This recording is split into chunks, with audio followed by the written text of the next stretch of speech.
কেটে এনেছিলি সেগুলো তাড়াতাড়ি দে আমাকে নন্টে। আলে বাড়া, বাবাজিরা ফেদা দিয়ে তৈরি পায়েসটা কেমন হয়েছে বল? সে আর বলতে গো ঠাকুর মশাই, বান্দরের নুনকু ভাজাটা যা হয়েছে না, আর একটু পেলে ভালো হতো। কই বড় দেখি। হ্যাঁ, সে কি বান্দরের নুনকু ভাজা আমার কোথা থেকে এলো রে বাবা?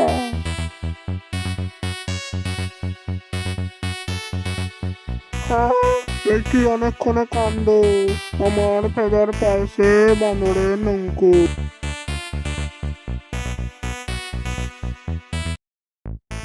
এই তো বাবু বান্দরের নুনকু ভাজা, আবার চুলগুলোও ছাড়াননি। হ্যাঁ, তাই তো দেখছি রে। কি হলো, বান্দরের নুনকু এখানে কি করে এলো? আমি তো দেখি নাই। বান্দরের নুনকু ভাজাটা খেয়ে যা গেম খেলা হবে না, অনেক জোশ আসছে। চল রে নন্টে, সব গেমিং বান্দাগুলোকে বলে দেগাই প্রসাদটা নেওয়ার জন্যে।